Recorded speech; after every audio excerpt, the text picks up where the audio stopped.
지금 여러분 곁에는 어떤 물건들이 있나요?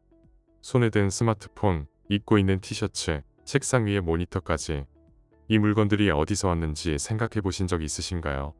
당연히 공장에서 만들어서 배 타고 왔겠지라고 생각하시겠지만요. 사실 이 물건들이 여러분 곁에 이토록 저렴한 가격으로 올 수 있었던 건 첨단 반도체 기술이나 인공지능 때문이 아닙니다. 바로 가로 8피트, 세로 20피트, 미터로 환산하면 가로 2.44미터, 세로 6.06미터짜리 투박한 철제 상자 하나 때문입니다. 우리가 항구에서 흔히 보는 그 컨테이너 말이죠. 지리학자들과 경제학자들은 인류 역사상 가장 위대한 발명품 중 하나로 이 단순한 상자를 꼽습니다. 인터넷보다도 증기기관보다도 전 세계 경제를 더 극적으로 바꾼 건 바로 이 규격화된 상자였거든요. 단순한 상자 하나가 어떻게 전 세계 항구의 풍경을 바꾸고 수만 명의 직업을 없앴으며 결국 지구 반대편의 물건을 우리 집 앞 편의점까지 배달하게 만들었을까요?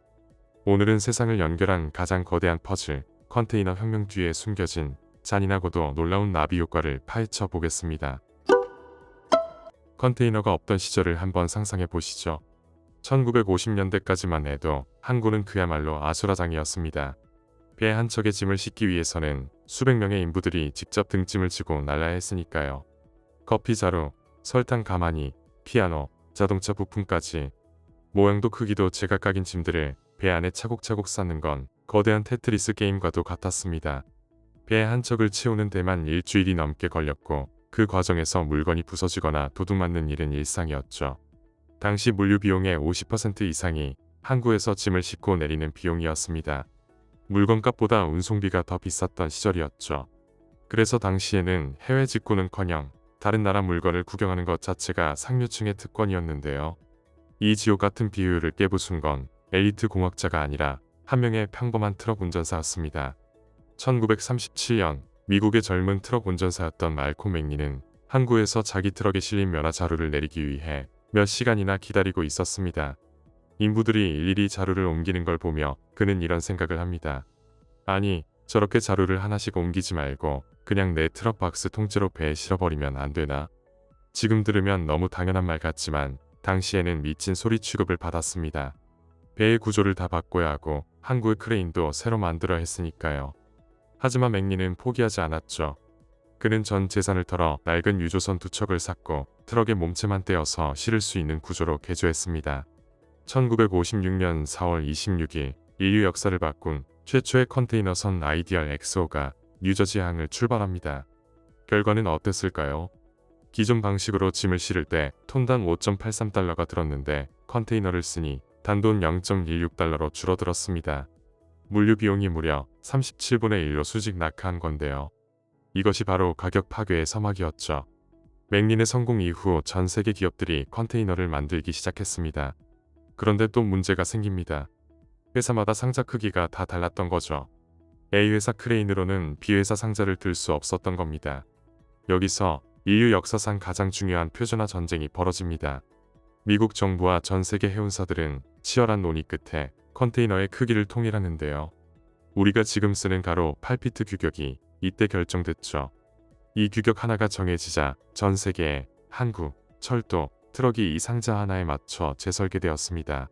이건 단순한 약속이 아니라 전 세계 경제를 하나의 유기체로 묶어버린 거대한 사건이었는데요. 전 세계 어디를 가도 똑같은 상자를 쓰고 똑같은 크레인으로 짐을 내릴 수 있게 되자 이제 물건은 물 흐르듯 지구 반대편으로 퍼져나갈 수 있게 된 거죠.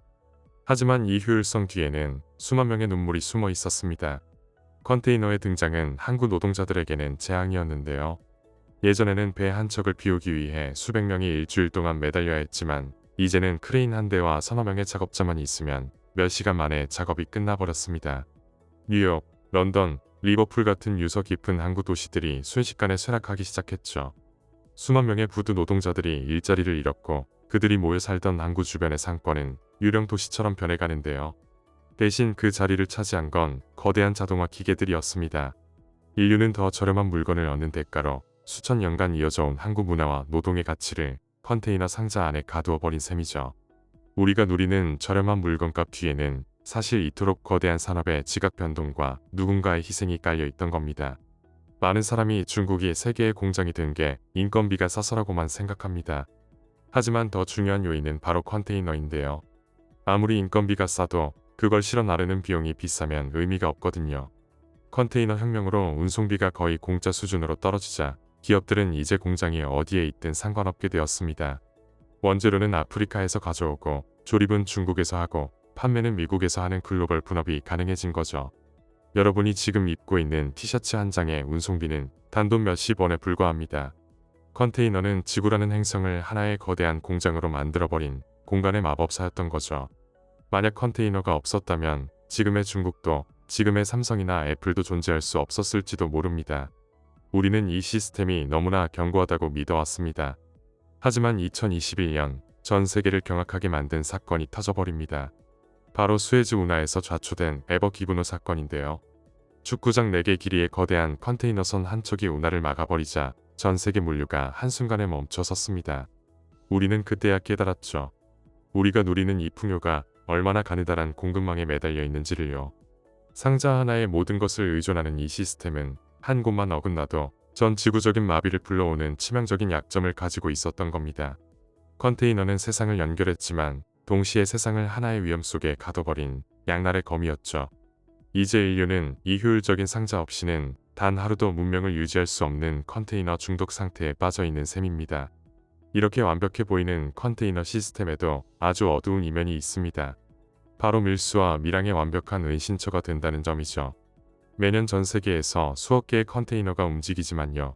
실제로 그 안을 일일이 열어보는 검사율은 5%도 안 됩니다. 범죄 조직들에게 컨테이너는 그야말로 움직이는 블랙박스나 다름없는 거죠. 마약, 무기, 심지어 훔친 슈퍼카들이 이 상자 안에 실려 전 세계로 소리 없이 퍼져나갑니다. 더 소름 돋는 건 사라지는 컨테이너들인데요. 매년 거대한 파도에 휩쓸려 바다로 떨어지는 컨테이너가 수천 개에 달합니다. 그 안에는 우리가 주문한 신발이나 장난감이 들어있기도 하지만 때로는 정체를 알 수 없는 위험한 화학물질이 담겨 있기도 하죠. 바다 한가운데를 떠다니는 이 거대한 철제 상자들은 항해하는 배들에게는 보이지 않는 암초가 되어 공포의 대상이 되기도 합니다. 규격화된 효율성 뒤에는 통제되지 않는 바다 위 미스터리가 늘 함께하고 있는 셈입니다. 이제 컨테이너는 단순히 짐을 옮기는 도구가 아닙니다. 인류의 욕망을 전 세계로 실어 나르는 혈관이자 현대 문명을 지탱하는 가장 거대한 기초인 셈이죠. 말콤 맥린이라는 한 트럭 운전사의 엉뚱한 상상이 오늘날 우리가 먹고 입고 쓰는 모든 방식을 바꿔 놓았습니다. 결국 이 세상은 수억 개의 상자들이 한치의 오차도 없이 맞물려 돌아가야만 유지되는 아슬아슬한 거대 시스템이 된 겁니다. 우리는 자유롭게 산다고 믿지만 사실은 이 쇠로 만든 상자가 설계한 규격화된 세상 속을 살아가고 있는 건 아닐까요?